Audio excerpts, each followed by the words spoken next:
Hi guys, and welcome to another episode of Kabir Considers. In this video, we're going to react to the 10 scariest NFL moments in history.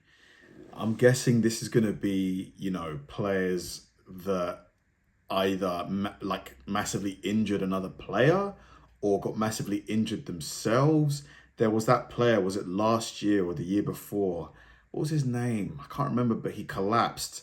I think he got tackled, he got hit in his chest and then he collapsed. Oh, what was his name? I think that's going to make the video. These are the 10 scariest moments in NFL history.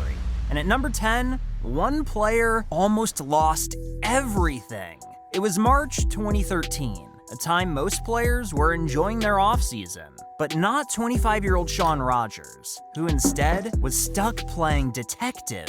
As one night, my man was just trying to enjoy his vacation in Miami when an intruder broke into Rogers' room, stealing $400K worth of jewelry. I'm talking a $50K gold necklace, $60K worth of gold bracelets, $100K diamond earrings. Bro went from looking Gucci to looking like he saw a ghost. But if you thought that was frightening, up next, it's a moment that no one saw coming. It was the 2013 Super Bowl between the Ravens and the 49ers. And within a minute of the second half starting, Jacoby Jones scored a 106-yard kickoff return touchdown, giving them an all but certain 28-6 lead. Or so we thought. Because a minute later, the power went out, delaying the game a whole 34 minutes. In an instant, at least half the stadium's lights tripped out. Escalators and elevators lost power. Credit card machines didn't work. Cameras were rolling inside the CBS Sports control room. All right, we lost lights. All right. I mean, this must happen quite, not often, but... However, it's one thing to delay the Super Bowl. It's another to lose your finger. It was week 17, and the 49ers seemed poised for a Super Bowl. I mean, what happened with that power failure? Like, was it somebody's fault or just an accident? Run, when all of a sudden, one injury threatened to ruin everything. Because 1 second, Lott was trying to tackle running back Timmy Newsome, and the next, he had a broken pinky, leaving Ronnie Lott with only two options. Let his pinky heal and miss the playoffs, or amputate his pinky. Lott ended up choosing the latter, pushing through the pain and playing the very next week. Not even a broken pinky can keep my G off the field. Wow. But now, let's transition to Dwayne Haskins, because sadly, on April 9th, 2022, Haskins became known for something else other than football. Because at around 7 a.m. on that fateful day, he was crossing Interstate 595 near Fort Lauderdale, Florida, when, boom. Out comes a dump truck, which drove straight into Haskins, ending his life on Earth. Rest in peace, brother. You were a real one. But while Haskins is now in a higher place, Mike White's NFL career... Oh my God, that is awful. Damn. Like, why did the dump truck drive into him? Wrong side of the road? Drunk driver? Like, what was the reason for that? ...is just beginning. However, that doesn't mean he hasn't had a few close calls. Because against the Vikings in Week 13, Mike White left the game with injured ribs not once, but twice. White returned to the game both times, leaving fans with optimism about his health. Although, that turned out to be far from the case. Because the very next week, White had 10 medical doctors try to clear him. And he wasn't cleared to play. Yet, that's not all. Because when Mike White did return, he played with 5 broken ribs. On the other hand, it was July 4th, 2015, which only means one thing. Dude, that's dangerous, man. If you get hit and one of those ribs punctures your lung... Fireworks. However, Pierre Paul wasn't just content with your typical fireworks. He spent over $100,000 on fireworks. And let's just say, when you spend that much on fireworks, something is destined to go wrong. This case was no different. this. Because when Paul was lighting the last few fireworks in his U-Haul van, there was just one minor problem. The wind kept preventing his lighter from working. Only Paul never gave up. And moments later, the next thing his family and friends heard was a loud eruption coming straight from the U-Haul van. Then, before they knew it, Pierre Paul came out of the U-Haul van with a non-existent hand. Very fortunate that I'm alive, you know what I'm saying? You know, I got wounds to see, and I look up every day at my hand and say, thank you, Lord, you know what I'm saying?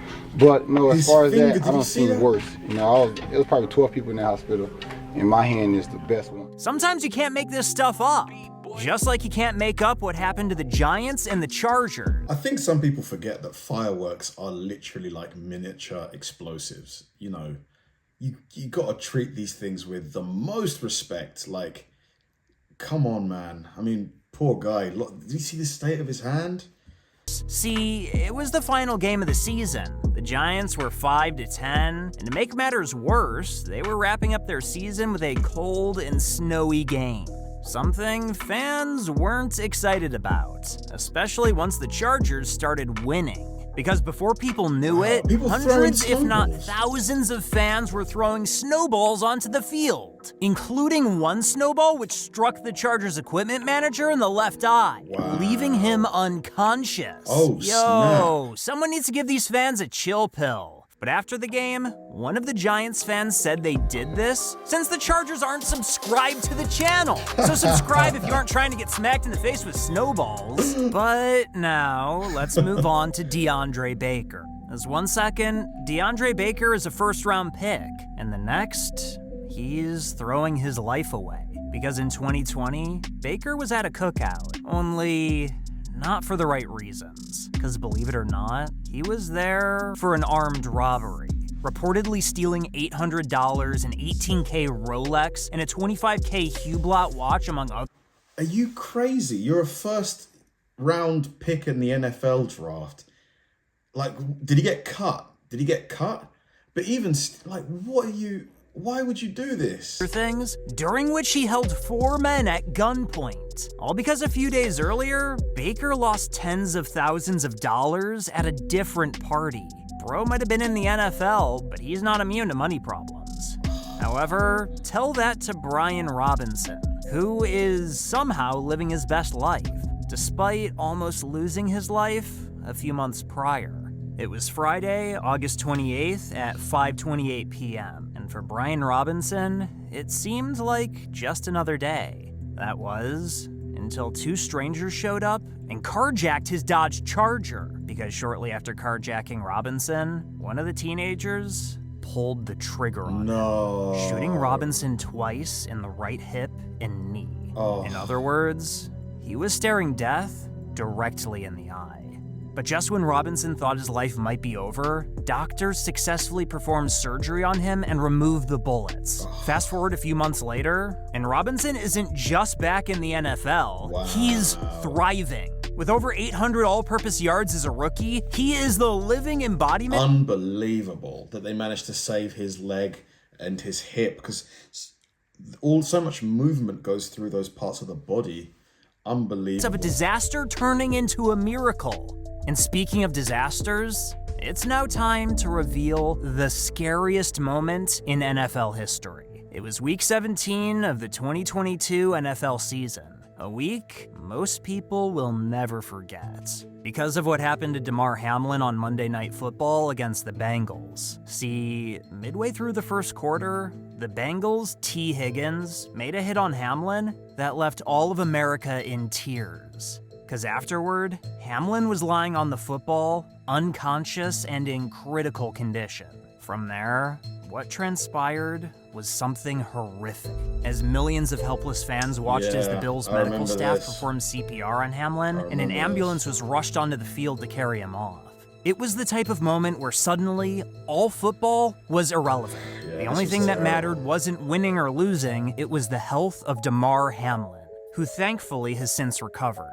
And if you enjoyed this video, be sure to click on the one on the screen right now. What are you waiting for? Click the video.